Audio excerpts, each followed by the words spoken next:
buying or not? Ah, I wondered if I might run into you again. This makes the third day in a row. Perhaps it is fate rather than coincidence.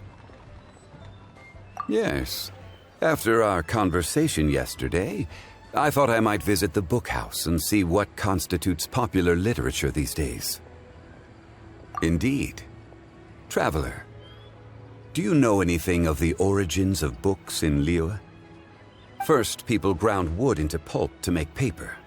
For ease of reading, they began binding sheets together to make what we now call books. Later, they developed movable type printing to improve the speed and quality of production. Eventually, the technology developed to the point where books like those we see here can easily be produced in great quantities.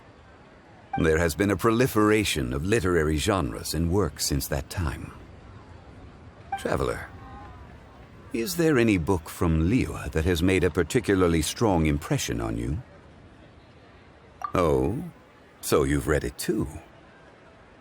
The author does not lack for ideas.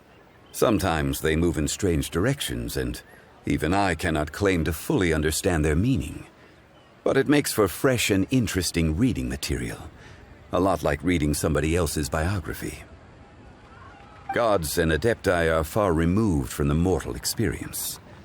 That they are difficult to portray in writing is no surprise. It is true that the Geo-Archon Morax would journey in the mortal realm from time to time. But there was not quite so much ostentatious shape-shifting as the books would have you believe. When the goal is to wander the streets undetected, donning an overly elaborate disguise is somewhat self-defeating. Such discrepancies illustrate the difference between history as it happened and folk accounts based on hearsay. The value of reading accounts penned by others is in the chance to view the world through their eyes. It is very often an unfamiliar sight, though never an uninteresting one. Ah, yes. A memorable work indeed.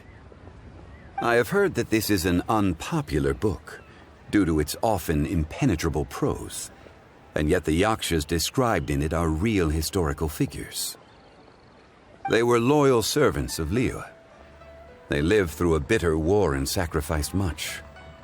All of Liyue, from harbor to chasm, is indebted to the yakshas for their protection over the years.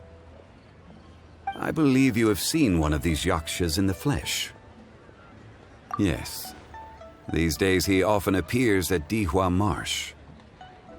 He is given to solitude, but I suspect that he would not turn away a reliable companion such as yourself.